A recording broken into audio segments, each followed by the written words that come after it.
சிலருடைய ஜாதகத்துல குரு நல்லா இருக்கும், 5ஆம் இடம் நல்லா இருக்கும், 5ஆம் இடத்ததிபதி கூட நல்லா தான் இருப்பார், ஆட்சியா கூட இருப்பார். ஆனாலும் உங்களுக்கு புத்திர பாக்கியம் டிலே ஆகும், குழந்தை அப்படிங்கிறது கொஞ்சம் காலதாமதமாகும்.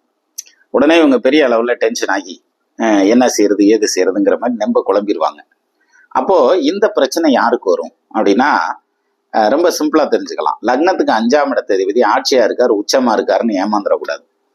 அவரு வாங்கியிருக்க நட்சத்திர சாரம் இருக்கு இல்லையா, அது செவ்வாய் அல்லது கேது நட்சத்திர சாரம் அல்லது சனி நட்சத்திர சாரம் வாங்கியிருந்தா, அதாவது பூசம் அனுஷம் உத்திரட்டாதி அஸ்வினி மகம் மூலம் மிருகசீரிடம் சித்திரை அவிட்டம் இந்த நட்சத்திரங்கள்ல எதுலையாவது ஒண்ணுல 5ஆம் இடத்ததிபதி உட்கார்ந்துருந்தா அவங்களுக்கு குழந்தை பாக்கியம் கொஞ்சம் காலதாமதமாகும்.